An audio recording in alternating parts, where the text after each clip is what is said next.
Bonjour à tous et bienvenue dans le Grand JT. Tout de suite, le sommaire.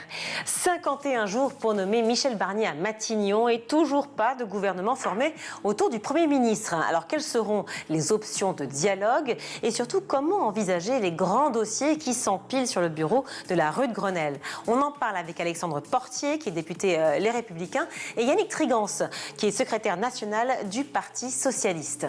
Connaissez-vous les ateliers 62? Musique, écriture, théâtre, stage, c'est sa directrice, Daphné Kaufmann, qui viendra nous en parler en seconde partie d'émission.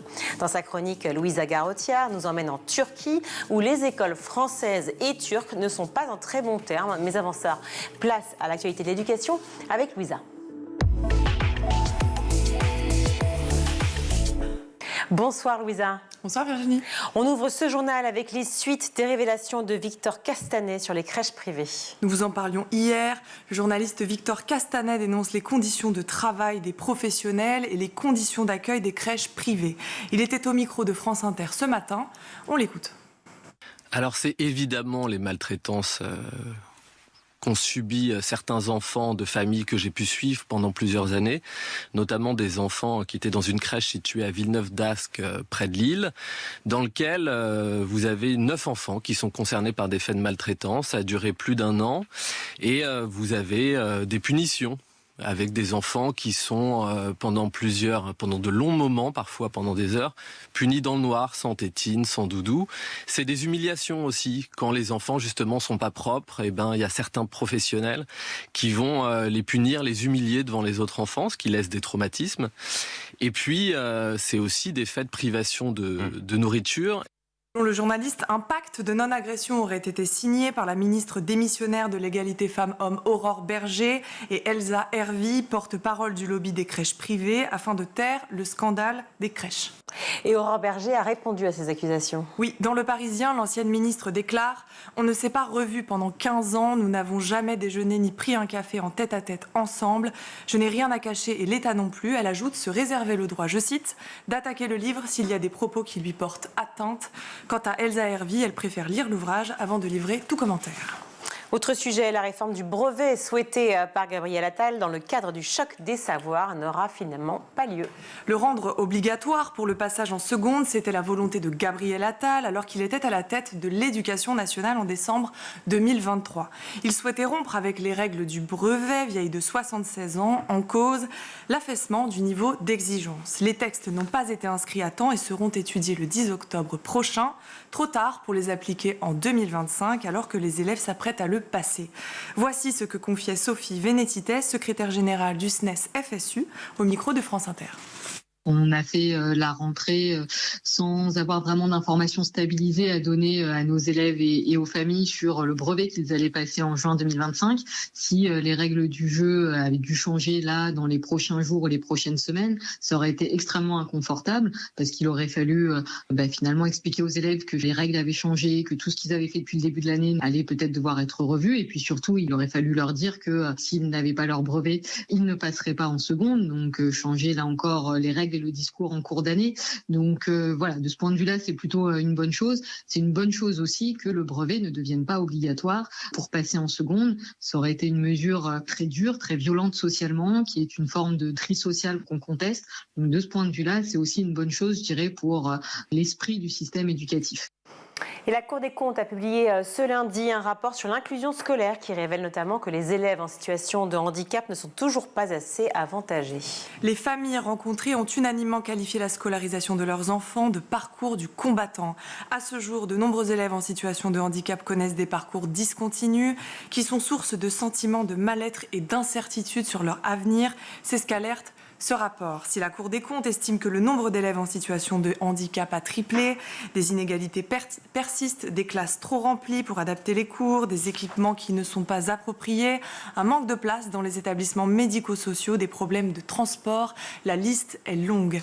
Si ce rapport se félicite de la croissance du nombre d'élèves en situation de handicap dans les établissements scolaires, la politique inclusion pour l'égalité des droits et des chances des personnes handicapées ne permet pas, je cite, de couvrir l'ensemble des besoins des les élèves de manière efficace et équitable. On reste sur les bancs de l'école avec l'association de l'or dans les mains et de nombreux acteurs de l'éducation qui se mobilisent pour demander le retour de l'apprentissage manuel au collège. Notre système éducatif actuel ne valorise qu'une seule forme d'intelligence. Or, l'intelligence manuelle est un puissant levier pour faire grandir sa confiance en soi, développer ses capacités cognitives et ses apprentissages moteurs. C'est ce que confiait Gabrielle Légeret, fondatrice de l'association de l'or dans les mains. Cette association propose des outils pédagogiques au collège, temps d'échange, ateliers pratiques, supports pédagogiques, alors que la technologie n'est plus enseignée dans les classes de 6e depuis la rentrée 2023. La question de l'enseignement artisanal à l'école pose question. Les acteurs du monde éducatif demandent à l'État de réintégrer les matières artisanales au collège. Plusieurs arguments sont avancés: valoriser les métiers d'art et les parcours professionnels, encourager les élèves à sortir du virtuel ou encore éduquer à la conscience écologique en les connectant à la matière. Pour rappel, l'État a mis en place le programme à la découverte des métiers à partir de la 5e et qui permet aux collégiens de mieux comprendre et de se projeter dans le monde professionnel. Place désormais à un sujet qui aidera sans doute de nombreux parents, car vous nous emmenez, Louisa, à Tours, où une scientifique teste tous les produits anti-poux du marché et nous donne quelques conseils. Oui, tout à fait. C'est Bertine Toubaté, chercheuse au laboratoire de l'Université de Tours, qui étudie les poux depuis 20 ans. Elle précise que, contrairement aux idées reçues, les poux ne volent pas et ne sautent pas. On se rend tout de suite dans son laboratoire où elle décrit son procédé de recherche dans le reportage de Solène Lehen sur France Info. Je vais prendre des poux et puis je vais vous montrer. Donc là, on a des orifices. Ce sont les orifices respiratoires du poux. Il y en a un ici. Et c'est par là justement qu'agissent les produits puisqu'ils bouchent ces orifices-là. Ça les asphyxie. Voilà. Les derniers essais, c'était à peu près une vingtaine de produits. Sur une vingtaine de produits, il y a à peine 4 à 5 qui sortent l'épingle du jeu, c'est-à-dire qui tuent poux et lente à la fois. Si seulement 4 ou 5 produits sortent leur épingle du jeu, elle ne donne pas de nom de marque, mais elle recommande les produits à base de silicone. Quant aux recettes de grand-mère comme la mayonnaise ou le vinaigre, elle assure que ça ne fonctionne pas. Non, le vinaigre sur la tête, c'est pas top, c'est sûr. Merci beaucoup, Louisa. Quelle fut longue la route pour avoir un Premier ministre? Quelle sera celle pour avoir un gouvernement? Alors que les dossiers s'entassent et qu'il n'est question que des affaires courantes, en attendant donc la composition de ce fameux gouvernement, on fait un point avec nos invités sur la situation politique dans l'Hexagone. Pour en parler, je suis ravie d'accueillir Yannick Trigance. Bonjour. Bonjour. Secrétaire national du Parti socialiste, et Alexandre Portier. Bonjour. Bonjour. Merci d'être avec nous également. Vous êtes député Les Républicains du Rhône. Alors Yannick Trigance, hier les députés socialistes ont annoncé ne pas empêcher l'examen du texte concernant l'appel fait par le groupe LFI à la destitution du président, donc Emmanuel Macron. Mais pour autant, vous ne voterez pas pour son adoption. Qu'est-ce qui se passe? Cet appel est voué à l'échec selon vous? Non, pas du tout. C'est-à-dire que, au nom de quoi le groupe socialiste voudrait empêcher finalement que la discussion ait lieu sur ce sujet. C'est différent de l'avis qu'on peut avoir après sur cette proposition de destitution. Donc les députés socialistes ont dit si une discussion doit avoir lieu, qu'elle ait lieu. Et dans le même temps, nous avons déjà annoncé que nous ne nous prononcerons pas favorablement pour cette destitution parce que ça n'est pas dans notre culture et qu'il s'agit d'un autre sujet. Le président de la République a été élu. Évidemment, en ce qui nous concerne, nous sommes totalement opposés à la politique qu'il mène depuis 2017. On en parlera peut-être en matière d'éducation. Toujours est-il qu'il y a des échéances pour cela et que il faut que les choses se fassent. Et en tout état de cause, pour nous, ça n'est pas le sujet numéro 1 aujourd'hui de préoccupation des Françaises et des Français. Parce que les Français dont vous parlez ne comprennent pas pourquoi vous êtes favorable à la discussion, au dialogue, mais pas à l'adoption du coup. Mais ça s'appelle la démocratie. C'est-à-dire que les socialistes ne sont pas opposés au débat. Il n'y a aucune raison de dire nous refusons que cette question-là soit discutée. Et après, dans le débat, nous disons, nous ne sommes pas favorables à cette destitution. Une réaction, Alexandre Portier? J'ai l'impression qu'on est très loin des vrais sujets qui doivent nous préoccuper et c'est pour ça qu'on est ravis d'être là aujourd'hui, c'est qu'on peut parler d'éducation. Et quand... Vous ne passerez pas quand même à côté de la chose, publique, la politique. Je vais répondre parce que c'est un débat qui est important institutionnellement. On a des institutions dans notre pays, il y a eu des élections, on soutient un candidat, ce n'était pas mon candidat, je n'ai pas soutenu Emmanuel Macron, mais il a été élu et à partir de là, il faut qu'on respecte ces élections. On a d'autres instances pour faire entendre notre voix, notamment à l'Assemblée nationale. Et en tant que député, c'est là que j'ai envie de porter ma voix, tout simplement. Alors, une entente entre les différents groupes, forcément, afin de faire avancer les sujets, notamment d'éducation, bien entendu, mais globalement surtout. Est-ce que c'est possible avec une nouvelle composition de l'Assemblée qui est telle qu'il faut probablement s'attendre peut-être à un blocage? L'Assemblée est telle qu'elle est. Elle n'est pas parfaite, il n'y a pas de majorité absolue, mais c'est ainsi qu'elle ressort des élections. Et donc, quand on est démocrate, on prend les élections telles qu'elles sont. Et finalement, il y a une grande leçon dans tout ça, c'est que les Français nous ont demandé de nous entendre et de trouver des chemins de compromis, d'arriver à tracer des voies d'équilibre pour faire avancer le pays sur les grandes problématiques où il y en a besoin aujourd'hui. Ça veut dire faire d'abord preuve de respect vis-à-vis de tous les groupes politiques et peut-être descendre un petit peu la température des débats qui parfois étaient inutilement enflammés ou polémiques.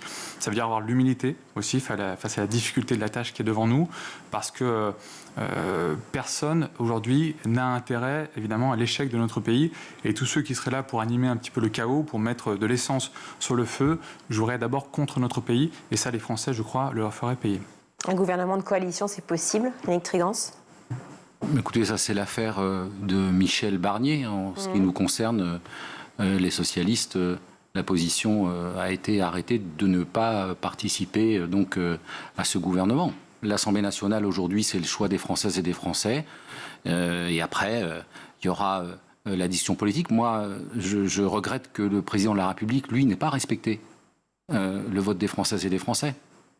Parce que le résultat, aujourd'hui, c'est que, finalement, le groupe politique qui était arrivé en tête de ces élections législatives n'a pas de Premier ministre issu de son camp. Et qu'avec tout le respect que j'ai, bien évidemment, pour Michel Barnier, mais il est issu d'un groupe qui a été 4e, je crois, qui représente 47 députés que je respecte profondément. Mais ça n'est pas le reflet démocratique du choix des Françaises et des Français. Donc je regrette cela. Et après, le débat à l'Assemblée va se poursuivre. Qu'est-ce que vous répondez? Justement, j'aimerais bien répondre sur ce point parce que depuis les élections, le nouveau Front populaire nous explique qu'ils ont gagné les élections. Quand vous avez fait 28% des suffrages, vous n'avez pas gagné les élections. Vous n'avez pas 51%. La réalité, c'est qu'il n'y a aucun groupe qui a gagné ces élections et que le paysage politique est éclaté comme jamais. Vous parlez de majorité absolue, c'est ça ce que vous voulez dire? Bien sûr. Oui, mais en majorité... La majorité absolue. Bien sûr, oui, on est bien d'accord. mais en majorité, ils l'ont quand même. Michel Barnier, il est issu d'une famille politique qui est celle de la droite et du centre. Cette famille politique, elle compte plus de 180 parlementaires. Elle compte plus de 60% des maires de ce pays. On a 2/3 des départements qui sont de cette sensibilité et la moitié des régions. Il y a une assise locale. Ça représente quelque chose. Quand on parle de représenter... Quel groupe exactement? Je parle de la droite et du centre, voilà. C'est quand même, les choses sont un peu plus compliquées. Pour nous, les choses elles sont excessivement claires, puisqu'il y a des élections. Quand on s'inscrit aux élections, on présente une étiquette très précise. Et quand on parle de respecter les élections, il faut respecter toutes les élections. Et aujourd'hui, la politique, c'est pas juste l'Assemblée nationale, c'est l'ensemble du pays que Michel Barnier doit représenter, dont il doit porter la voix, et essayer de faire en sorte que partout en France, quelle que soit la commune dans laquelle on habite, on puisse se retrouver et qu'à un moment donné, on retrouve un petit peu de bon sens, d'expérience du terrain et de capacité aussi à discuter parce qu'on a eu une assemblée qui, à force d'invectives, à force de bidons d'essence jetés sur le vent en permanence, est devenue incapable de répondre aux grandes attentes des Français. Alors parlons justement des grandes attentes des Français, notamment sur le plan de l'éducation, puisqu'on est là aussi pour ça. Dans son discours d'investiture, Michel Barnier a rappelé le fait que l'école faisait partie de ses priorités.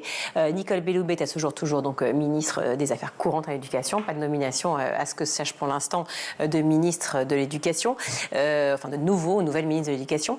Est-ce qu'on pourrait faire un bilan pas global, rapide, mais on va prendre point par point juste après. Est-ce que, selon vous, même malgré le manque de temps, Nicole Belloubet a répondu aux attentes des Français? Yannick Trigance. Oui.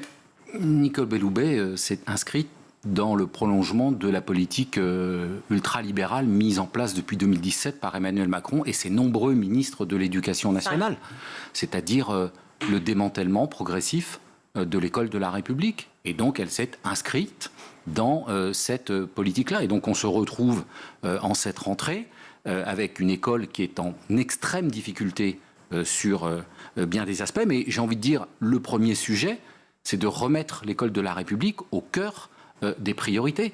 Et ça n'est pas le cas. Et je ne vais pas faire de procès d'intention au prochain gouvernement, mais quand je prends connaissance des propositions de Michel Barnier en matière d'éducation lorsqu'il était candidat à la primaire, je suis assez inquiet. Il parlait de la fin du collège unique, de l'apprentissage, il parlait de la suppression des allocations familiales pour les parents en cas d'absence, il parlait également d'un récit national en termes de narration chronologique. Ce sont des propositions qu'on retrouve dans le programme de l'extrême droite. Ce sont les mêmes. Donc, on va voir ce qui va se passer, mais en tout état de cause, le profil de Michel Barnier en matière d'éducation a de quoi inquiéter les Françaises et les Français. Et j'imagine qu'il vous rassure, vous, en revanche. Je voudrais d'abord répondre à votre question, parce que la question, c'était celle du bilan de Nicole Belloubet, et puis derrière des 7 ans de politique qui ont été menés. Premièrement, le bilan, il n'est pas bon. Voilà. Quand on a une école qui est avant-dernière aujourd'hui des classements de l'OCDE, ça c'était même avant elle. Clairement, ça se dégrade. Oui, c'est ça le pire. Ça, pour le coup, on ne peut pas lui imputer. Il y a un classement qui est relatif, mais à un moment donné, il y a des... Le classement PISA est sorti bien avant. Et on a les pires classements aujourd'hui de toute l'histoire de l'école républicaine. Donc le bilan n'est pas bon. On a eu une politique ensuite qui a été désordonnée. C'est-à-dire qu'il n'y a pas eu un mois sans une grande annonce qui déstructurait finalement l'organisation de l'école. Et quand vous entendez les équipes sur le terrain au moment de la rentrée vous dire « ouf », finalement, ce coup-ci, on n'a pas eu de ministre, donc on est content parce qu'on n'a pas eu d'annonce de dernière minute. Vous dites que c'est quand même assez affligeant et triste sur ce qui est devenu le rôle du ministre de l'Éducation nationale. Troisièmement, il y a des réformes en suspens, et on va y venir. Troisièmement, on a eu quand même des zigzags dans tous les sens. Vous l'avez dit, 5 ministres différents en moins de 20 mois, avec à chaque fois des politiques en plus qui étaient très différentes. Certains déconstruisant... Je crois 20 mois, 4 ministres, pardon, pour être précis, et Blanquer avant, depuis 2017. Et vous avez eu des allers-retours en permanence, certains déconstruisant ce que les autres avaient mis en place. Voilà. Donc c'était à n'y rien comprendre. Et à la fin, quand vous regardez ce qu'il reste très concrètement comme réussite, comme point clé, comme cap lisible dans le temps, et vous ne trouvez pas grand-chose. Et ça, c'est assez triste quand on voit les moyens que la nation met au service de son école. Il y a 7 mois, Alexandre Portier, à l'Assemblée nationale, j'ai revu les images qui sont assez frappantes. Vous fustigez la ministre, justement, de l'Éducation, lui reprochant de mener une politique de droite, notamment avec l'expérimentation de l'uniforme et la défense de la laïcité.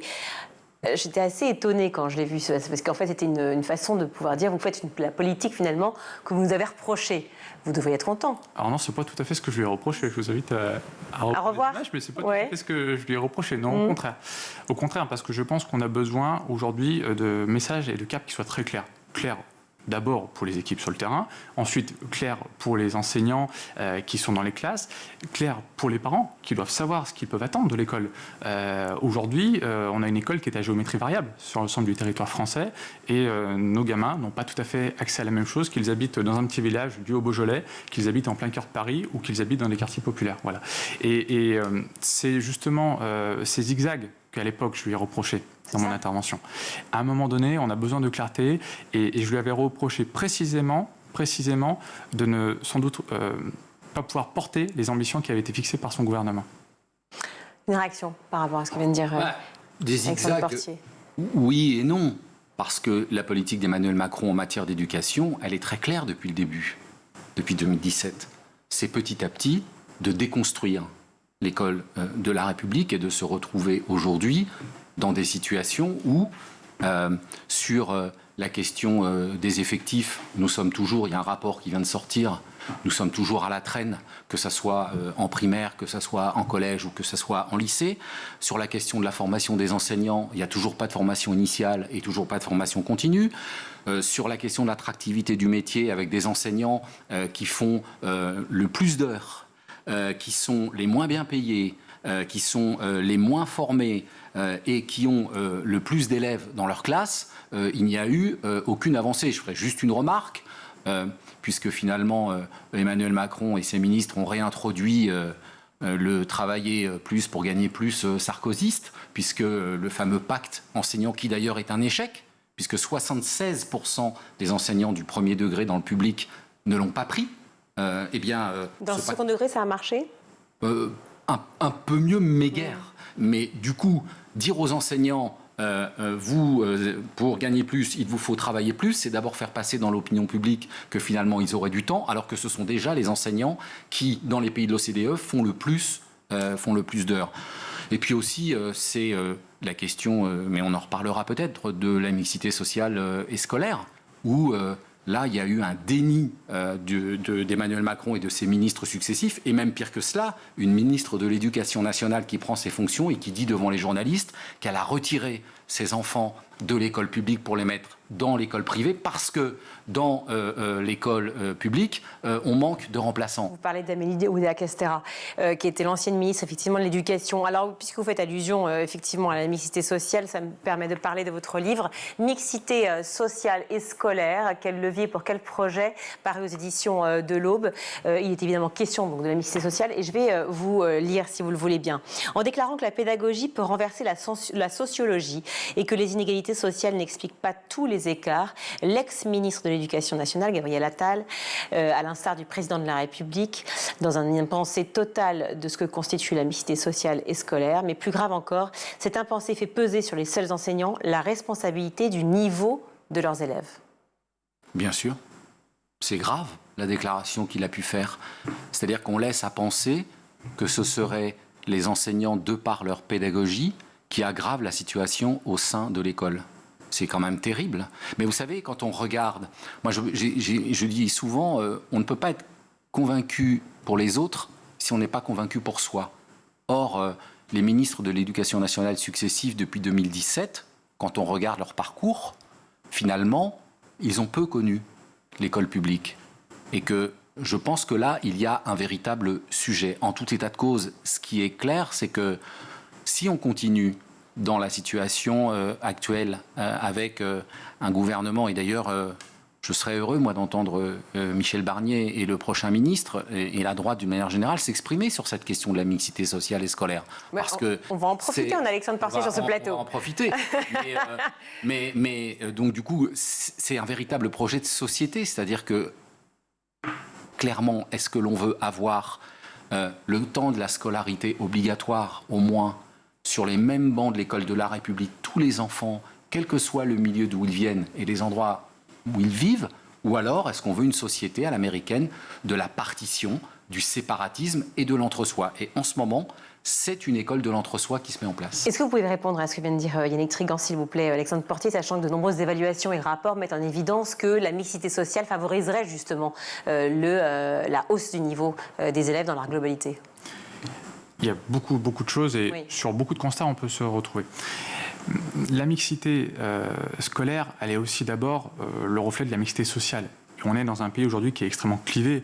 En réalité, vous avez des territoires qui sont de plus en plus contrastés et vous n'avez jamais eu autant de concentration d'argent, de richesse sur les grandes métropoles au détriment des autres territoires autour. Donc forcément, ça se retrouve après dans l'école.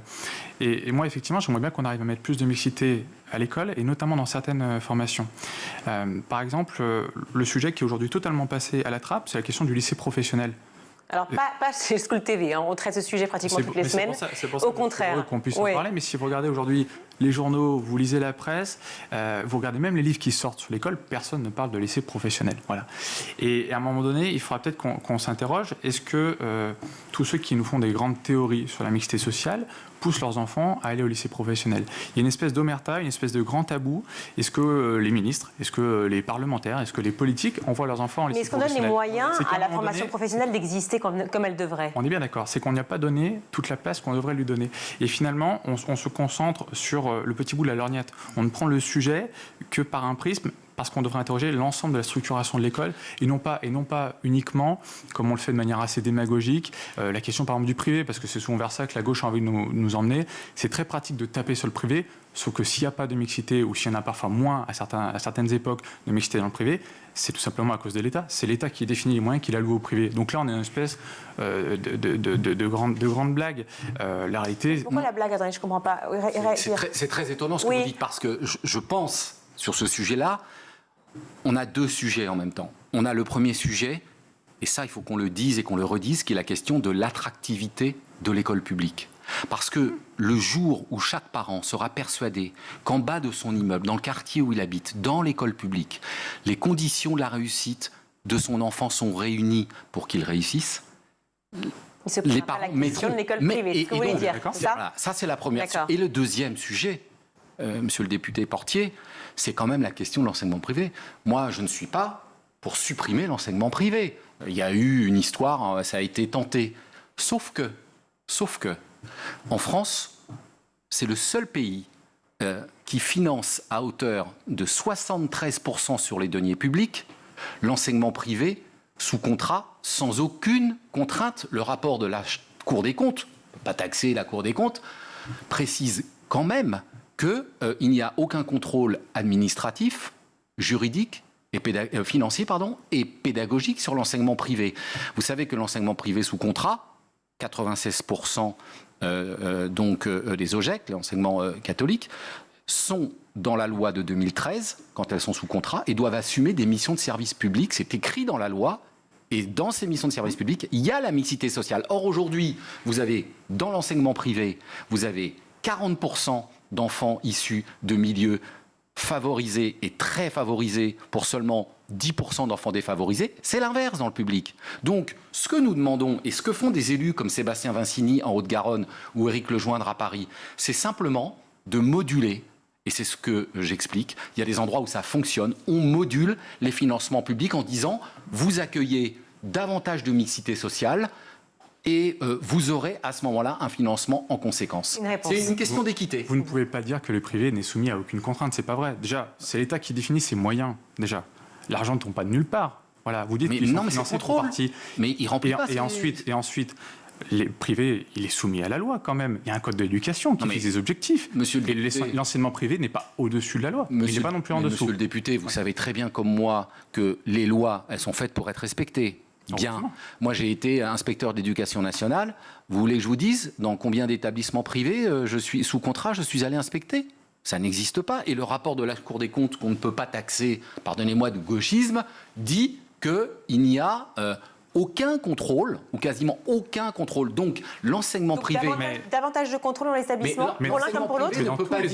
L'enseignement privé ne peut pas dire l'argent tout de suite, les objectifs plus tard, et les contraintes jamais. C'est pas possible. C'est un mauvais procès. On fait aujourd'hui du privé le bouc émissaire de tous les échecs du public. Non, c'est simplement qu'on demande à l'enseignement privé de remplir les missions de service public quand elles sont sous contrat. Non, il les remplit même mieux sur bien des objectifs. Les IPS, regardez les IPS, les indices de position sociale, le profil des élèves accueillis. Enfin quand même, vous savez, les établissements privés... Moi j'étais directeur pendant 20 ans d'une école publique. J'avais des enfants qui partaient dans l'école privée parce que comportement, les parents pensaient que ça allait marcher. Ils revenaient 15 jours après. Je les prenais. Parce que l'école publique accueille tous les enfants. Ça n'est pas le cas de l'enseignement privé. En d'autres termes, j'ai des établissements publics chez moi dont l'IPS est bien supérieur à celui des établissements privés. Donc la notion d'IPS est très relative, elle dépend d'abord du territoire sur lequel on est. Voilà. Oui, mais à un moment donné, vous ne pouvez pas faire payer au privé. Est-ce que les familles défavorisées ont les mêmes chances de réussite les enfants de familles défavorisées ont les mêmes chances de réussite qu'un enfant de famille favorisée ? Évidemment non, et c'est pour ça que j'avais porté à l'Assemblée justement une question qui est fondamentale, c'est que si on veut redresser le niveau de l'école, il faut d'abord qu'on le prenne aussi par le niveau et l'exigence pédagogique, c'est-à-dire le recrutement et la formation de nos enseignants. Quand on embauche aujourd'hui, quand on recrute au concours à 4,5 au CRPO, à 5,5 au CAPES de maths, il ne faut pas s'étonner que les résultats ne soient pas à l'arrivée. Voilà. On a totalement abdiqué sur le bagage, sur l'exigence pédagogique qu'on demande à nos enseignants au démarrage. Ce qui fait qu'on a des enseignants qui vont avoir un très bon niveau, et c'est une chance, mais aussi d'autres dont, très clairement, on peut s'inquiéter du niveau. Il nous reste très peu de temps. Je suis d'autant plus d'accord avec monsieur le député Portier que la formation des enseignants, par exemple, sous Nicolas Sarkozy, quand il est arrivé, elle a été supprimée. Donc, mais je suis complètement d'accord pour dire avec vous que la formation initiale et continue est absolument indispensable. Les pays où les enfants issus de tous les milieux réussissent le mieux sont les pays dans lesquels les enseignants ont la formation la plus poussée. Les discussions vont aussi reprendre sur plein de sujets. Il y a notamment dans un rapport paru hier, la Cour des comptes qui fustige un recours massif aux AESH. Les AESH, je rappelle que ce sont les accompagnants des enfants en situation de handicap. Est-ce que c'est une réalité de terrain selon vous ? Qu'est-ce qu'il en est ? Parce que moi, je reçois que des parents, des enseignants, des personnes du monde éducatif qui disent on tire la sonnette d'alarme, c'est dramatique, la situation des AESH est dramatique et il en manque terriblement. On rappelle qu'il y a à peu près 430 000 enfants en situation de handicap en France pour 130 000 AESH. On a un problème dans la manière dont on conçoit aujourd'hui l'école inclusive. C'est-à-dire qu'on a fait de la scolarisation à l'école l'alpha et l'oméga de la gestion de la scolarisation et de l'instruction du handicap. Alors, pour le meilleur, mais aussi parfois pour le pire. Et on a des difficultés à trouver des AESH. Il faut admettre, et j'avais fait un rapport sur le sujet, on avait eu l'occasion d'en débattre ici même, il faut admettre que la formation est aussi parfois très lacunaire et très irrégulière entre les académies. Il y a des académies où on nous a rapporté que la formation, c'est simplement une clé USB qu'on donnait à l'AESH, et très loin des 60 heures de base. Et ensuite, au-delà de l'AESH, il y a aussi le fait qu'on n'a pas formé les enseignants à cette problématique. On a fait des progrès sur le premier degré, mais si vous regardez le second degré, le compte n'y est pas. Donc la formation, ce sera vraiment aussi finalement un des gros dossiers de cette rentrée. Et c'est l'articulation entre le monde éducatif et le monde du médico-social également. Il y a un vrai sujet d'ailleurs dans le rapport de la Cour des comptes. Et donc on va voir effectivement quel budget va être sur l'année 2025, parce qu'il est déjà voté de toute façon le budget pour cette année, non ? Le budget pour cette année 2024-2025. Pour la rentrée scolaire, oui. Ah, pour la rentrée scolaire, oui. Donc, mais, de toute façon, oui, pour la rentrée scolaire, de toute façon, les choses sont déjà faites. Notamment, autre annonce qui avait été faite avant la dissolution, celle du brevet. Alors là, tout est en suspens depuis hier ou avant-hier, je ne sais plus. Comme donc ce fameux diplôme national du brevet qui finalement ne changera pas, restera comme il l'était. Donc, la question, c'est est-ce que pour vous, l'idée d'un brevet, de l'obtention du brevet qui conditionne le passage en seconde est une bonne idée? Alexandre Portier. Je pense, oui. Quand on est jeune, quand on se construit, on a besoin de grands sas, on a besoin de grandes étapes dans son parcours. Et je pense que c'est bien qu'il y ait ce symbole et que le brevet serve à quelque chose. Sinon, autant le supprimer et faire des économies à ce moment-là. Réaction sur le brevet. Non, je ne suis pas pour que l'obtention du brevet conditionne le passage au lycée. Et ni pour les prépas secondes, j'imagine. Ni pour les prépas secondes, parce que d'abord, que fait-on? Il y a eu une tentative là, mais ça a complètement échoué, et donc je ne suis pas pour qu'on mette à la fin de la troisième un barrage pour aller au lycée. Alors ça a échoué aussi sur la base du volontariat. Ce ne sera pas la même chose si c'est voté. Oui. On l'imagine. Oui. Bon, à voir donc. Je suis désolée, le temps nous a imparti. Nous manque du temps toujours pour discuter avec vous. Merci d'être venu sur ce plateau. Yannick Tregans, secrétaire national du Parti Socialiste. Alexandre Portier, député Les Républicains du Rhône. Merci à vous deux. On attend et j'espère vous revoir sur ce plateau dès que on aura soit la continuité avec Nicole Belloubet, soit une ou un nouveau ministre de l'Éducation nommé. Merci à vous. Merci. Merci. On marque une courte pause, on se retrouve.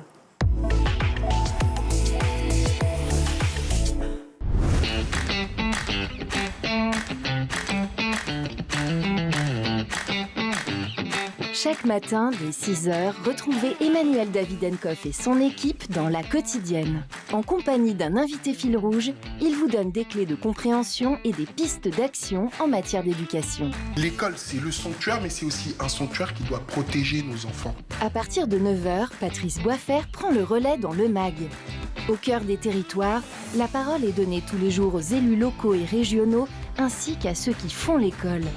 Initiatives locales, projets éducatifs, l'équipe du MAG met en avant ceux qui cherchent à faire bouger les choses. Et donc nous devons en permanence ajuster, accompagner les jeunes évidemment, mais aussi les familles, et faire en sorte qu'ils puissent étudier dans des lieux le plus agréables possible. À 12h30, School TV vous propose de plonger dans l'école du futur. Avec ses invités, Philippine Dolbeau décode et teste les nouvelles technologies mises au service de l'éducation. Comment éduquer nos enfants à l'ère du numérique? Élément de réponse avec une équipe de chroniqueurs à la pointe des tendances tech.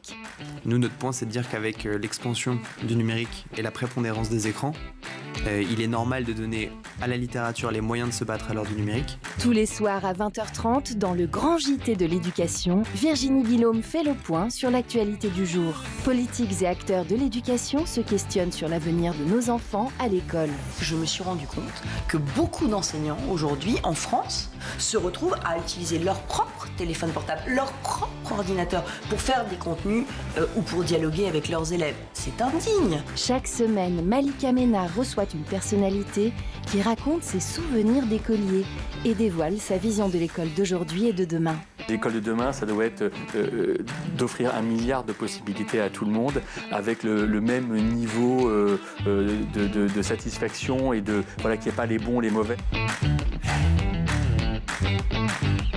School TV, imaginons ensemble l'école de demain.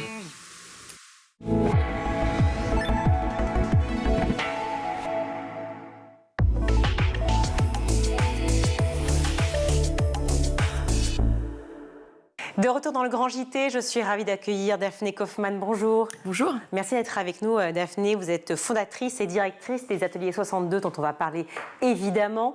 Vous avez été journaliste, vous avez été aussi enseignante en France et à l'étranger dans plein de matières différentes. Le français, la musique et plein d'autres. Je crois la philosophie aussi, il me semble. Vous êtes également romancière et vous enseignez aussi aux Ateliers 62 aujourd'hui. À travers ce parcours, vous dites, j'ai découvert les ressources inimaginables des ados et le temps que certains consacrent à la musique, la lecture, l'écriture, les arts plastiques, le théâtre. Mais vous avez aussi constaté qu'ils étaient étouffés par le système éducatif. Racontez-moi.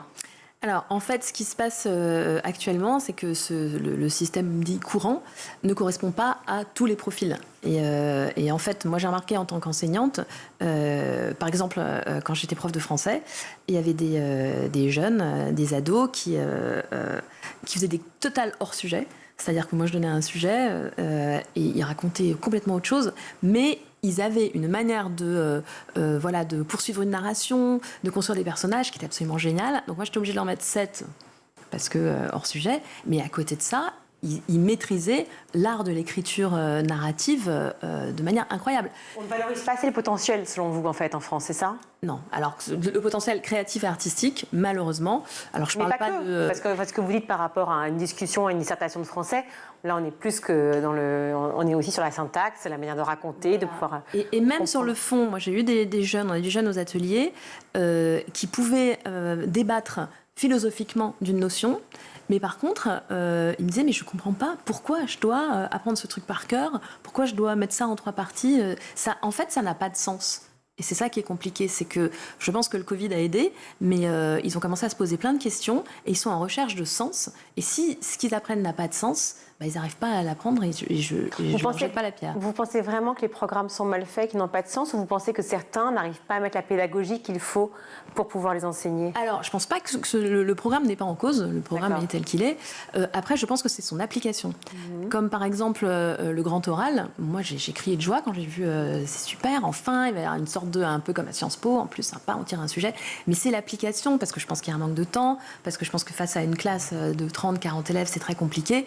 Moi, je n'ai pas du tout de solution. Nous, ce qu'on propose, c'est quelque chose de à côté, pour justement une parenthèse, pour relâcher la pression de tout ça et s'exprimer de manière artistique. Si j'avais la solution, je ne mettrais pas en grand « ceci n'est pas une école ». Ceci n'est pas une école, mais ceci c'est un lieu qui fait du bien. Et vous allez le redire ici sur School TV. On compte de plus en plus de jeunes, malheureusement, qui sont en mal-être ou en phobie scolaire. On détecte plein de... Alors, pas forcément non plus de dépression, mais de syndrome de début de dépression ou de déprime. Est-ce que vous avez le sentiment qu'il y a un manque d'empathie, finalement, de la jeunesse entre elles et puis de cette société dans son ensemble ? Alors, je ne pense pas que c'est un manque d'empathie de la jeunesse entre elles. Je pense que si les jeunes se réunissaient plus souvent physiquement, parce qu'il y a quand même des échanges d'énergie, ils ont cette empathie en eux. Mais le problème aussi, c'est que maintenant, ils ont des amis virtuels. Alors, je ne dis pas que les réseaux sociaux sont achetés à la poubelle, pas du tout. Mais quand même, à partir du moment où je vois où un jeune, il n'arrive plus à aller à l'école, physiquement, il n'arrive plus à aller à l'école, et puis il reste chez lui, il est sur son téléphone, et là il voit, tiens, c'est la phobie scolaire, il dit, ah, je suis phobique, et ça c'est dramatique à un âge où justement ils sont en quête d'identité, et quand on commence à s'identifier à une maladie, moi je pense qu'il faut faire quelque chose. Alors nous, on n'a pas, moi je ne suis pas psychologue, on ne peut pas aller, parfois on n'a pas les outils, mais en tout cas ce que j'ai constaté, alors que notre vocation c'était pas du tout d'aider des jeunes en décrochage ou en phobie scolaire, mais il se trouve qu'on avait de plus en plus de jeunes hypersensibles qui, grâce aux pratiques artistiques, tout d'un coup s'épanouissaient, allaient mieux, mais même physiquement, c'est-à-dire qu'ils arrivent, ils sont fermés, et puis tout d'un coup on voit, et donc après ils reprennent l'école ou pas.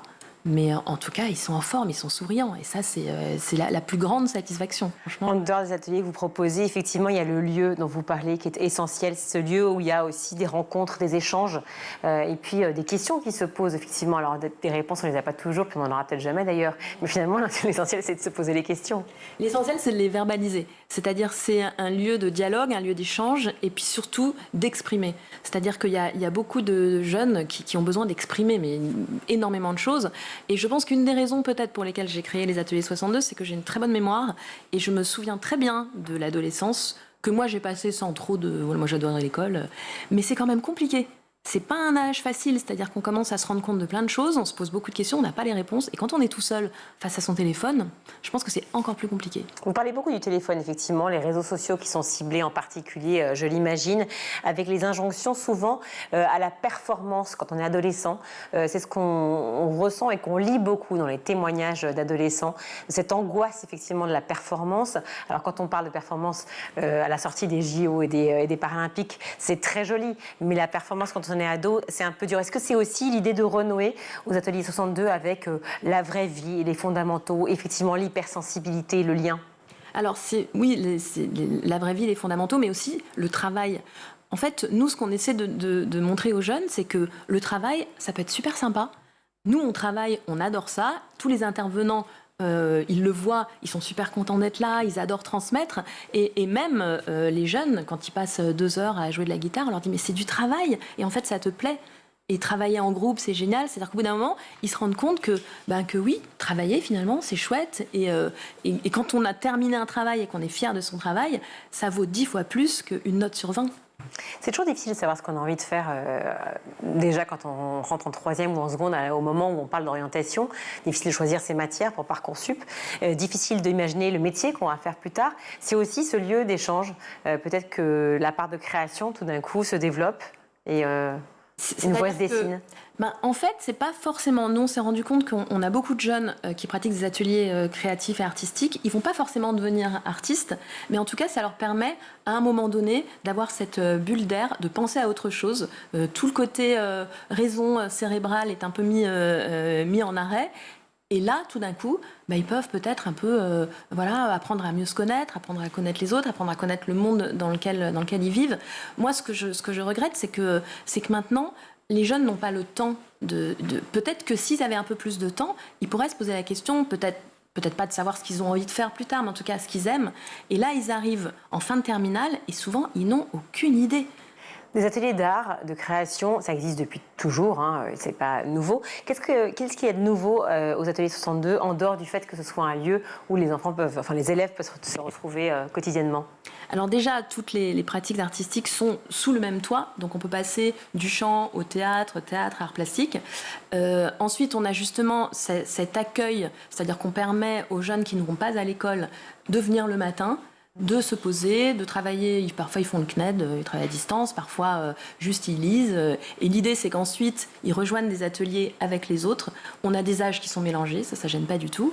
Et puis surtout, nous, on propose ce qu'on appelle le PIC, donc cette prépa interculturelle et créative, pour tous les jeunes qui arrivés en terminale, quel que soit leur âge, le bac ou pas le bac, ils ne savent absolument pas quoi faire. Et là, on leur dit, vous avez 1 an, pas de notes, pas d'examen, pas d'évaluation, juste vous allez avoir des ateliers de géopolitique, de philo, de questions liées à l'environnement, de prise de parole, pour vous reconnecter un petit peu avec cette valeur travail et puis avec le monde dans lequel vous vivez. Et peut-être que, en apprenant un petit peu mieux qui vous êtes, en apprenant un petit peu mieux le monde et en connaissant un peu mieux le siècle dans lequel vous vivez, peut-être que vous allez avoir, des envies, des désirs qui émergent et vous aurez...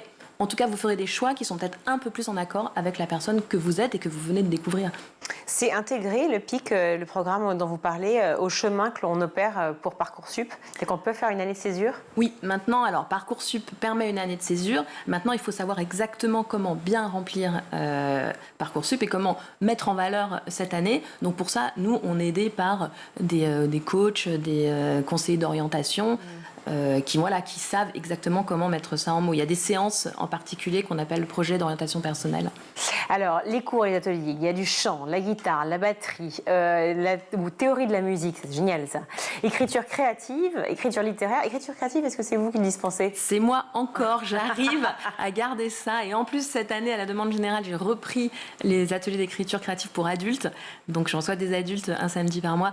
J'adore ça. C'est génial, je fais ça maintenant comme je respire et l'ambiance est vraiment particulière et très sympa. Moi, j'ai été formée en Angleterre, donc je ne sais pas si la manière de former à l'écriture créative, parce que c'est pas vraiment d'atelier, mais en tout cas, c'est de l'écriture créative. Je ne sais pas si c'est différent, mais en tout cas, ça permet un échange et un bouillonnement d'idées tel que j'ai des jeunes, des ados et des adultes qui ensuite ont envie d'écrire quelque chose de plus long. Et donc là, on propose tous les samedis un espace de co-writing. Donc pour ceux qui ont envie d'écrire un roman, un recueil de nouvelles. Et comme ça, on leur propose un espace, ils restent là. Et puis chacun travaille, comme ça on n'est pas à la maison, on n'est pas dans un café. Et puis pendant les pauses, on échange sur ses pratiques d'écriture. Et même moi, j'y suis et j'écris mon prochain roman dans l'espace de co-writing des Ateliers 62. Génial, on a hâte de le lire. Il y a un studio de son aussi ou pas? Tous les sous-sols sont aménagés en studio insonorisé. On a 3 studios. Donc un grand studio de répétition, basse, batterie, guitare. Tous les studios sont insonorisés, ont une sono. Et puis là, on est en train de monter un studio de MAO pour faire de la musique sur ordinateur, pour pouvoir s'enregistrer. Et on a aussi un studio de podcast, puisque à l'heure où nous parlons, les jeunes sont ils ont leur premier cours de podcast. Ah, c'est génial. Alors évidemment, tout ça, ça coûte pas mal de sous, on l'imagine. Comment ça fonctionne chez vous? Ce sont les parents qui financent tout ça? Oui, on n'est pas une association, donc ce sont les parents qui payent les frais de scolarité. Nous, on est situé en plein cœur de Paris, à Vavin, quartier Montparnasse, donc on a beaucoup de parents d'établissements alentours. Et pour le moment, on peut pas. Voilà, pour le moment, on ne peut pas proposer de bourse, mais le fait est que plus il y a du monde et plus on arrive à avoir des prix compétitifs. Donc moi, j'en suis ravie. Merci beaucoup d'être venue, Daphné Kaufmann, sur le plateau du Grand JT pour parler des Ateliers 62. Donc vous pouvez retrouver, vous l'avez compris, à Vavin, Paris. C'est central, hyper facile d'accès. Et effectivement, votre ado, ou nous même, nous pourrons effectivement explorer notre créativité. Tout à fait. Merci mille fois. Merci à vous. On va continuer avec Louisa qui vient pour sa chronique. Louisa, dans votre chronique Vue à l'étranger, vous nous emmenez en Turquie où les écoles françaises ne pourront plus recevoir d'élèves turcs. Oui, depuis cette rentrée de septembre, le lycée Pierre Loti à Istanbul et le lycée Charles de Gaulle à Ankara sont dans l'interdiction d'inscrire de nouveaux élèves de nationalité turque et franco-turque dans les classes de maternelle et de première année de primaire. Chaque lycée compte plus de 1000 élèves, de la petite section à la terminale, et les élèves touchés par cette décision représentent la majorité des inscrits. Alors pourquoi de telles mesures, Louisa? Eh bien, 2 raisons. La première, la Turquie se voit refuser depuis des années l'ouverture de ses propres écoles en France et exige réciprocité. Mais le problème, c'est que ces écoles devraient suivre des enseignements turcs, de droit turc, et ceux-ci deviennent de plus en plus religieux, comme le demande le président Erdogan. La seconde raison réside dans le statut juridique des écoles françaises qui n'ont pas d'existence légale et sont rattachées à la législation française. L'État turc n'a donc aucun droit de regard et demande à ce qu'on les rattache au ministère de l'Éducation. Le président Recep Tayyip Erdogan aimerait que les écoles françaises se rapprochent des programmes turcs sur au moins quelques matières. Quant aux négociations qui avaient commencé cet été, voici ce que confiait Marie-Rose Corot, conseillère au consulat en France de Turquie, au micro de Corinne Mandjou sur RFI. Si les pourparlers aboutissent, il n'est pas exclu qu'on trouve un accord en fonction duquel il y aurait des cours de turc dans les établissements français en Turquie, qu'il y aurait un certain nombre de concessions, entre guillemets, qui seraient faites, c'est-à-dire des cours de turc seraient faits par des enseignants turcs mis à disposition par le ministère de l'Éducation nationale turc, ce qui n'est pas le cas pour l'instant. Donc les négociations sont difficiles, mais il n'est pas exclu qu'elles aboutissent. Donc, pour l'instant, nous sommes en situation d'attente et nous espérons véritablement que des deux côtés, ça puisse avancer et avancer vite. On a quand même 350 enfants qui ne sont pas scolarisés à l'heure actuelle. Et elle précise que ceci a créé un grand traumatisme dans la communauté française et francophone. Alors qu'en est-il pour les élèves déjà inscrits, Lisa ? Pour les inscrits, le ministère de l'Éducation en a demandé la liste précise. Mais autre mesure, des fonctionnaires devront vérifier les contenus des cours et, je cite, « les cours de langue turque, culture turque, littérature turque, histoire et géographie turque seront uniquement enseignés par des enseignants citoyens de la République de Turquie nommés par le ministère ». Et que pensent les parents d'élèves justement sur cette décision qui sont concernés par cette interdiction? Eh bien, choc, surprise, indignation. Les parents d'élèves turcs et franco-turcs ont reçu un mail à quelques semaines de la rentrée. Plusieurs scénarios depuis se préparent. Certaines familles rentrent en France, d'autres effectuent des démarches pour abandonner la nationalité turque ou anticipent déjà la rentrée prochaine. Voici ce que confiait Clara, mère de famille d'une petite fille qui devait rejoindre sa classe de CP au micro de France Info. Il y a beaucoup de colère, vraiment. Il y a un sentiment d'abandon en fait de l'État français sur notre situation. Si ces négociations existent depuis plusieurs années, il devrait y avoir un plan B de prêt depuis très longtemps. Et en l'occurrence, ça n'a pas du tout été le cas, ça n'est pas le cas. Un parent d'élève contacté par l'AFP précise que si les parents turcs choisissent les écoles françaises, c'est pour que leurs enfants puissent suivre, je cite, un enseignement laïque et scientifique. Tania, maman de la petite Elena, déplore, dans une interview donnée à Ouest France, que l'avenir de sa fille soit devenu une monnaie d'échange dans des transactions diplomatiques. Vous devez donc agir selon nos conditions si vous voulez enseigner ici, confia le ministre de l'Éducation turc dans le quotidien Haberturk. L'ambassade de France à Ankara a précisé que les négociations reprendraient en cette rentrée afin, je cite, de trouver un accord durable. Quant au ministre de l'Éducation turc, il dit rester optimiste, précisant que dans un délai de 6 mois, France et Turquie trouveront un accord international. On l'espère. Merci beaucoup Louisa. Tout de suite, on va retrouver le meilleur de School TV avec le ZAP. Le livre André Stern, il bouscule un certain nombre de stéréotypes. Par exemple, on considère souvent l'adolescence comme une période de crise, de conflit. Vous dites non, d'abord, c'est pas obligatoire la crise. Non, aucune crise n'est obligatoire. Si elle n'est pas attendue, si elle n'est pas programmée, si elle n'est pas, si on l'introduit pas dans le paysage, il n'y a pas de raison. Il n'y a pas de raison. Et alors, je peux partir de mon expérience. J'ai vécu une enfance qui ne cesse. J'aime bien me présenter comme un enfant de 53 ans. Voilà. Et un ambassadeur de l'enfance, on le raconte. Voilà. Du coup, parce que cette voix de l'enfant, on ne l'entend quasiment jamais. Vous avez toujours des doctes de personnes, en général des hommes, qui discutent de mesures à prendre autour de l'enfance, mais on n'entend jamais les enfants. Sinon, l'éducation aurait un autre visage, c'est évident. Donc, en tant que resté enfant, je me permets d'avoir accepté, c'est un honneur pour moi, ce rôle d'ambassadeur de l'enfance. Donc, l'adolescence, pas obligatoire.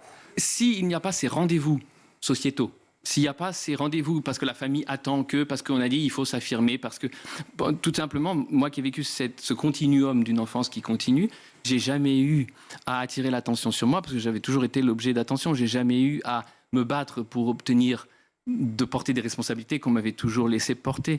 J'ai jamais eu à me battre pour une liberté que j'avais eue depuis toujours. Donc elle n'est pas nécessaire. Il y a plein de cultures où elle n'existe pas. Il faut reconnaître, moi je vois, parce que je suis papa de quelqu'un qui est un ado entre-temps, où c'est une période extraordinaire quand on prend la mesure de sa force. Du pouvoir qu'on peut exercer sur le monde. Et puis on est utile par sa force physique. Je me rappelle de cette découverte. Quand il fallait porter des meubles lourds, c'est vers moi qu'on se tournait. Et puis on n'a plus les plus petites chaussures de la famille. Alors ces solutions de Dassault, pardon, pour qu'on comprenne bien, à quoi ça ressemble par exemple? Ce sont des logiciels, des plateformes? Alors ça ressemble à de la 3D. Donc pour les jeunes, c'est déjà fantastique, mais c'est de la 3D scientifique. En fait, on dit qu'on est le leader des jumeaux numériques. Aujourd'hui, que ce soit pour faire un avion, pour faire une voiture, pour faire une molécule, pour faire un médicament, vous avez besoin d'une représentation scientifique au moment de la conception, avant que ces produits soient conçus réellement. Et donc, en fait, c'est ce que nous appelons les jumeaux numériques, c'est-à-dire c'est la représentation scientifique exacte dans le numérique de tout produit ou de toute expérience. Et l'enjeu, effectivement, c'est de sensibiliser le plus tôt possible à ces solutions, parce qu'aujourd'hui, il faut réinventer complètement l'industrie. Et donc, on peut d'abord l'imaginer dans le numérique avant de pouvoir la réaliser dans le monde réel. Donc, vous mettez à disposition... 3D. Oui, c'est ça. Donc, que vous mettez à disposition de ces élèves par le biais de leurs enseignants Tout à fait. De leurs écoles. Alors, les enseignants, d'ailleurs, connaissent bien, notamment dans les classes de techno, ça va être des marques comme SolidWorks qui permettent vraiment de faire de la modélisation 3D d'une tasse de café, d'un micro, d'une table, de tout ce qui nous entoure, en fait, a été conçu en 3D avant. Et puis après, quand on arrive sur des objets plus complexes, c'est Katia, par exemple, pour les voitures, pour les avions, pour des produits qui sont plus complexes avec des millions de pièces. Donc, on commence vraiment assez tôt. Les jeunes, c'est dès la 4e, voire même dès la 5e. On a des professeurs champions fantastiques un peu partout.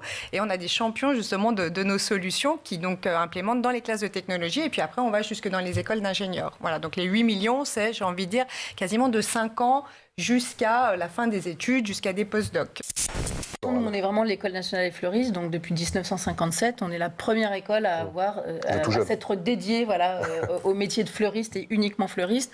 Dans d'autres centres de formation, vous avez le bâtiment, l'esthétique, la coiffure et la fleur, mais donc vous n'êtes pas noyé dans la masse, mais vous êtes au milieu d'autres corps de métier. Là, on pense fleur, on mange fleur, on dort fleur, ça fait beaucoup de fleurs. Ça fait beaucoup de fleurs, Alix. Et il y a des matières théoriques Oui, bien sûr. Le management, nous, on a des TD de mise en situation commerciale. On a de la botanique, parce que forcément, il faut connaître la botanique pour être fleuriste, même si ce n'est plus obligatoire dans les diplômes. Aujourd'hui, nous, on a décidé de maintenir... c'est plus obligatoire pour être fleuriste. La botanique et les arts appliqués ne sont plus aujourd'hui une obligation pour l'enseignement. Je ne suis pas à l'éducation nationale, mais enfin, nous, ils estiment que ce n'est pas un incontournable. On a décidé de maintenir, nous, cet enseignement jusqu'au bout, parce qu'un grand fleuriste, quelle que soit la taille de sa boutique, c'est un fleuriste et qui est capable non seulement de vendre ses fleurs, mais de conseiller aussi sur l'entretien des végétaux qu'il vend. Tous les parents ne peuvent pas proposer à leurs enfants le type d'éducation que vous avez reçu. À un moment donné, il faut bien aller rencontrer les autres, les rencontrer dans l'école. Alors comment on se débrouille, comment on se dépatouille quand on est pris dans ce cadre qui n'est pas du tout forcément un cadre maltraitant, et vous insistez beaucoup sur le fait que vous n'écrivez pas contre l'école, mais qui n'est quand même pas forcément un cadre non plus qui ressemble beaucoup à ce que vous racontez. Alors, plusieurs questions là. Un doctorat. D'abord, il ne s'agit pas de trouver une méthode universelle. Je pense que toute personne qui prétend avoir trouvé une solution universelle et une réponse qui va marcher pour toutes et tous est un charlatan. On se méfie. Voilà, parce que ça ne peut pas fonctionner. Et donc, ce qui marche pour moi ne va pas marcher pour vous, et ce qui marche pour moi aujourd'hui ne marchera pas pour moi demain, si ça se trouve. Donc, ça, c'est une invention quotidienne ensemble. Ensuite, je connais des enfants qui, comme moi, ne vont pas à l'école. Mais leurs parents sont encore dans l'ancienne attitude. Et bien que ces enfants n'aillent pas à l'école, par le biais de l'attitude de leurs parents, ils vivent une enfance qui ressemble beaucoup à celle d'un enfant qui va à l'école. Ce que vous appelez l'ancienne attitude, c'est quoi ? C'est du contrôle C'est surtout de la peur et de l'absence de confiance dans notre disposition spontanée. C'est pas un reproche. Il y a toutes sortes de raisons que j'explique dans le livre pour lesquelles nous en venons à cela. Mais je connais des enfants qui vont à l'école, mais dont les parents sont tellement dans la nouvelle attitude, celle dont je parle aussi, que bien que ces enfants aillent à l'école, ils vivent une enfance qui ressemble beaucoup à celle que j'ai pu vivre. Donc, vous voyez que ils vont passer 5-6 heures par jour à l'école, j'allais dire en plus. Ça, c'est une question de méthode. Mais ce qui vient avant la méthode est une attitude. Et cette attitude, elle est gratuite, elle est à la disposition de chacune et de chacun. Ensuite, attention, parce qu'il y avait votre question concernant le vivre ensemble, aller vers les autres. Le pire qui puisse arriver à un enfant, c'est de rester enfermé à la maison avec ses parents. C'est ce qu'il y a de pire. On est fait pour le vaste monde. Quand on a un port d'attache, on va dans le vaste monde. Et dans le vaste monde, on rencontre l'altérité, on rencontre les autres. Et leur enrichissement, c'est eux qui nous enrichissent. C'est fondamental. Et l'enfant va dans le vaste monde avec cette conviction, le monde me change et je change le monde. Alors justement, quels conseils vous pourriez donner aux jeunes femmes, jeunes filles qui peut-être vous regardent là, dans l'émission et qui se disent moi j'aimerais bien faire comme Valérie Ferret? Alors justement, quand je regarde en arrière sur ce qui a été essentiel dans mon orientation, donc moi j'ai fait un bac scientifique parce que à l'époque, et j'ai envie de dire, il faudrait qu'on revienne à une époque comme ça, probablement vous étiez bonne en maths, on vous donnait pas tellement le choix, en fait on vous orientait de façon assez systématique jusqu'en scientifique. Alors on reparlera pas de l'optionnalisation qui n'est plus une optionnalisation mais qui a été catastrophique. On en a parlé la dernière fois, effectivement, voilà, j'en vois l'autre émission qu'on a tournée ensemble. Voilà, et donc aujourd'hui, effectivement, je trouve que une jeune fille, il faut l'encourager à s'orienter en scientifique et que les professeurs jouent leur rôle, que les parents, finalement, jouent un rôle d'accompagnement bienveillant, de dire tu es bonne en maths, donc continue, évidemment, et continue dans les filières scientifiques. Et moi, c'est vrai que donc j'avais une orientation qui me prédisposait à, mais finalement, pourquoi j'ai pas choisi de m'orienter dans une prépa ou dans une école d'ingé? À l'époque, c'était plutôt les prépas qui étaient encore très, très importantes, qui le sont aujourd'hui aussi. C'était parce que j'avais envie d'avoir un impact sociétal. Donc moi, je viens d'une famille d'entrepreneurs. Je ne connaissais rien au droit, mais j'avais un narratif et une projection très claire de ce qu'était le métier d'avocat, qui était de défendre les personnes. Et j'avais envie d'avoir un impact sur les personnes, un impact sur la société. Donc aujourd'hui, moi, ce que je dirais aux jeunes filles, c'est si elles veulent avoir un impact sociétal fort, aujourd'hui, plus que jamais, la science, la technologie, l'industrie sont en train de refaçonner le monde dans lequel on vit. Donc orientez-vous massivement parce que ça va vous permettre de définir le monde dans lequel vous allez vivre. Donc soyez actrice de ce monde dans lequel vous allez vivre, habiter tout ensemble et donc façonnez-le, créez-le grâce aux maths, aux sciences, à la technologie et à l'industrie. Ça a commencé comment pour toi cette histoire d'amour, cette passion pour les fleurs? Alors moi, mes deux parents ils sont paysagistes. Ah, déjà, ça peut aider, ça peut influencer. J'ai un peu baigné dedans depuis que je suis tout petit. D'accord. Et puis après, je voulais pas trop être dehors tout le temps, sous la pluie, avec le froid et tout ça. Mais j'adore les fleurs. Ouais. Et donc, Encore un qui va bosser à Los Angeles, je te dis, moi. et donc, fleuriste est venu assez vite dans mon esprit. Et donc, après ma 3e directement, j'ai décidé de ne pas faire mes 3 ans de lycée. Parce que j'en voyais pas forcément l'utilité. Tu savais ce que tu voulais faire? Je savais exactement ce que je voulais faire. Et donc, je me suis directement rapproché du coup de l'École nationale des fleuristes. Est-ce que c'était plus compliqué que ce que tu pensais au début? Parce que j'imagine que tu as dû commencer à confectionner tes premiers bouquets assez rapidement. Et après, comme l'a dit Lily, il y a toutes sortes de techniques et il y a un véritable savoir-faire. Bah, c'est pas exactement ce que je m'attendais, mais j'étais assez surpris en bien. La seule chose, c'est les horaires de travail. Enfin, le travail, c'est assez compliqué, il faut le savoir. D'accord. Que c'est des choses où il faut travailler le week-end, où il faut être assez disponible. D'accord. Mais niveau fleurs et tout ça, enfin, je m'attendais pas du tout à ce qu'il y ait autant de possibilités surtout. Et il y a beaucoup de techniques, c'est ça? Il y a pas mal tout l'aspect technique, ouais. C'est exactement. Et puis je ne m'attendais pas à ce qu'il y ait autant de branches possibles à aller dans le métier aussi. Voilà pour le ZAP, c'est la fin de ce grand JT. Merci à vous tous de nous avoir suivis. Merci aujourd'hui à la réalisation, c'est Romain Luc. Le son, Thibaut Goury-Lafont. Le maquillage, Laure Audemont. Et Laura Girard et Emma Ferré à la rédaction. Très belle soirée et à demain. Ciao.